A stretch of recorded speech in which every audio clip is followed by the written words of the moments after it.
Hi, welcome back to another recap of 1,000 Pound Sisters Season 5, Episode 2.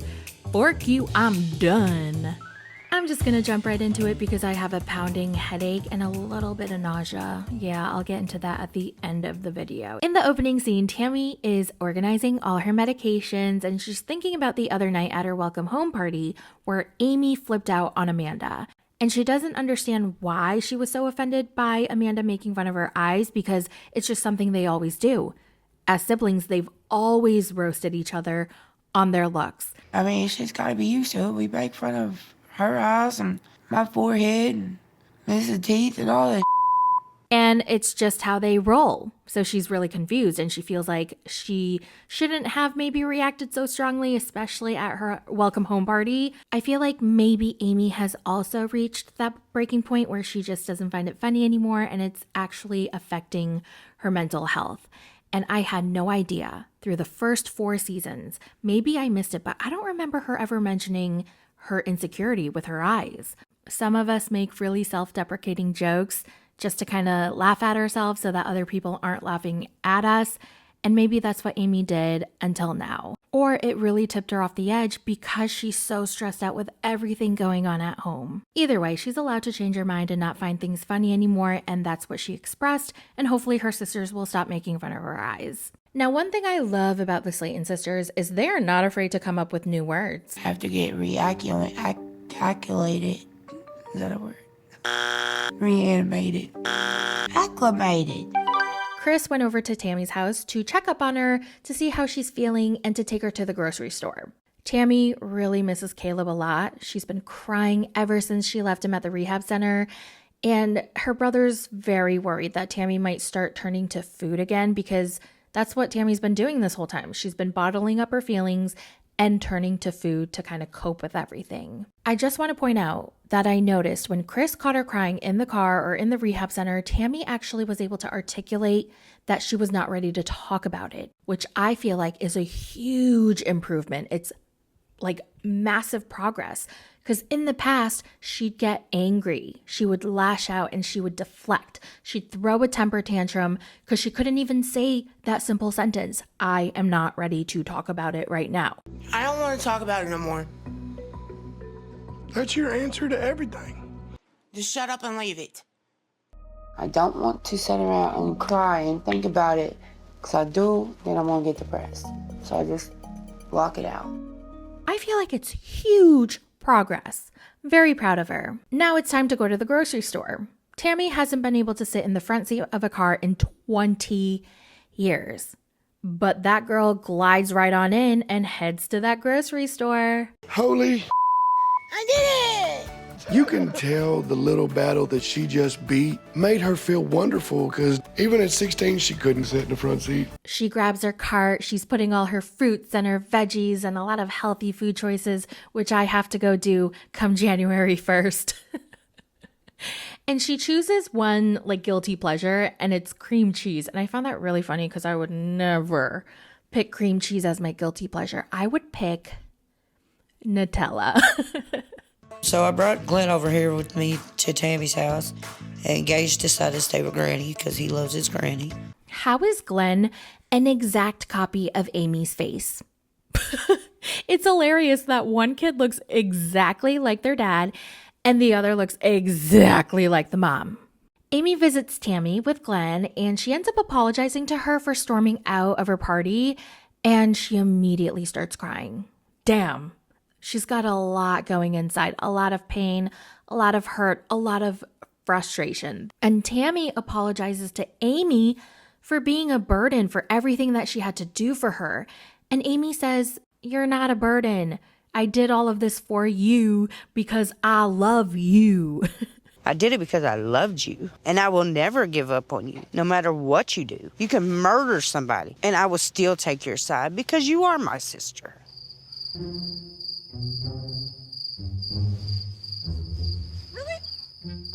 No, I probably wouldn't be honest with you. Like that bitch murdered somebody and go to hell. Bitch, go call Amanda for that one. Oh, God, they never fail to make me laugh. So Tammy wants to have like a proper welcome back party because she feels like the first one flopped. So Tammy asks Amy to help her make a coochie board. What's a coochie board? A coochie board? It's just basically a little bit of everything. A little coochie here, a little coochie there. Hey, that's a good paddle. Bend over. She's a bitch, I'm a hoe. I feel like that's going to be my new life motto. She's a bitch, I'm a hoe. Back at the rehab center, Caleb is struggling. He's struggling not having his wife around. And because he's been missing her so much, he's been emotionally eating. So how's it been without Tammy? You miss her? Man, I ain't gonna lie, it's rough. I mean, we've been talking every day. I try not to tell her bad stuff. Try to not be, feel like I'm a burden or something. Understand. Now that Tammy's not here to help, I've been emotionally eating, and I'm not really sure how to tell her. Ooh, I feel for him as an emotional eater myself, but he does not look good. Oh, and by the way, a lot of people were confused in my first video because I forgot to mention that Caleb did pass away. I didn't know that I had to say it, but yes, he did pass away. And that's why the first episode was that much more sad to watch, because we knew that he was no longer here. And Tammy and Caleb said things like, "This isn't the end. I'm going to see you again. You're going to get through this." And that's what made it so much harder. Family members slowly start to arrive at Tammy's house, and Amanda gets there. Amy apologizes to Amanda and starts to cry again. Damn. Amanda's like, "You need to get help because I think you're depressed." And also, Michael doesn't do shit. He's always around constantly, but he's never doing anything. Michael don't work. He don't help with the kids, but he's always in the background. He doesn't give her any kind of space at all. And when she does get a moment to go out without him, she has to take one of the kids. It's a requirement that she takes at least one of the kids, if not both. And because of that, she's looking for a nanny, even though she has a husband at home with no job. Do you feel like you would need a nanny if Michael would actually step up and do what he's supposed to do? In a perfect world, no. I was like, okay, he's home all day, not doing shit, not even taking care of the baby, not cleaning the house. So what does he do? Eventually, the whole entire family arrives to Tammy's, and everybody's telling her how proud they are of her, except for her mom. Until Tammy finally confronts her, and her mom says, "I'm so proud of you that you made me a liar and you proved me wrong." What the freak? You can't even tell your daughter that you're happy and you're proud of her, that she did it. How are you going to say it in a backwards way? "I'm so proud of you that you made me a liar"? Please. 5 years back, I said you'd never be able to do it.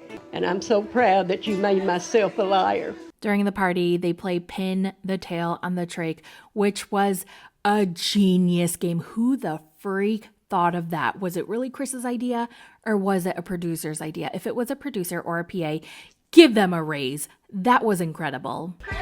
I almost got it in the tail. Of course, the trach didn't really end up looking like a trach, and it ended up looking a little bit suspicious, but it was hilarious. I just feel like a single parent today, trying to take care of 2 boys.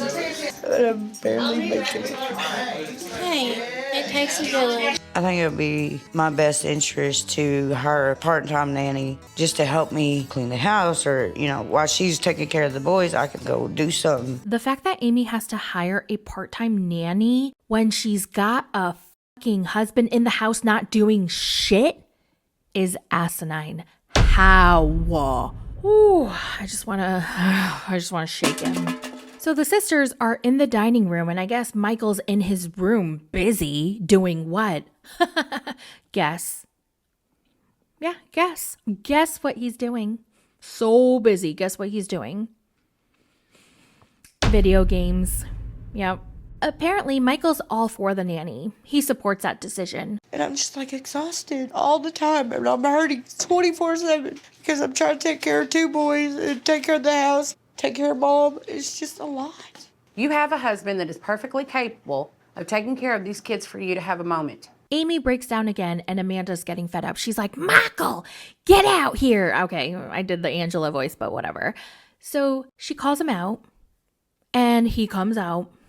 She tells him, "Okay, you're going to hold this iPad, and you're going to film, hit record, and just keep the iPad on Amy as she's recording her hiring a nanny ad. You ready, Amy? Hold on, first. What do you want me to ask? Help with kids. Yeah, no fucking shit, Sherlock.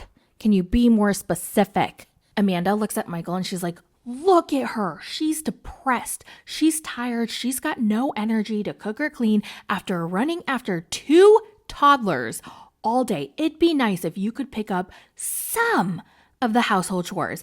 And he's just looking at her like, oh, apparently Michael has made it some kind of rule that Amy has to bring the kids wherever she goes. At least one of them, because he doesn't want to watch both kids. He doesn't want to deal with them. Michael does not want to watch both of the kids at the same time when he's alone. He is a dad. He should be able to watch both of his kids. I'm not allowed to go anywhere without my kids, is what he told me. So I always have to bring at least one kid. Can I go with Tammy tonight if I bring both kids? Wait, you're not even allowed to go to your sister's or anywhere ever? I guess he just doesn't want Amy to go anywhere without him.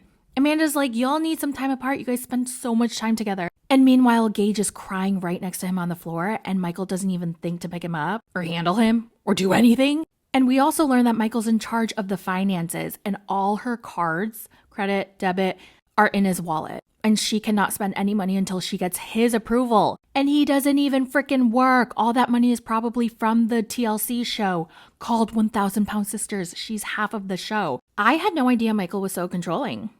He basically says he wants to take her grocery shopping. He doesn't want her to go alone. He doesn't want her to go with the sisters. He wants to take her grocery shopping. I just want to take you shopping. I don't care if you go spend time with Amanda. I don't care if you go spend time with But you Tammy. won't let her come. Give her her money. I ain't giving So they get into a yelling match. Tammy's like all scared. She's like, I don't know what to do. I'm going to call the cops. So she starts calling the police. And Amanda's yelling at him. She gets all in his face and she's like, Give her her car. You get out of my house. Make me. I need the cops over here. Put me out. Put your hands on me. Put me out. Back up. No. Put your hands on me. oh, it was a hot mess. It was like really intense. And Amy demands for her credit cards. And Michael won't give it to her. She tells him, pack up your shit and get out of the house. And he says, I'm taking one of the kids with me.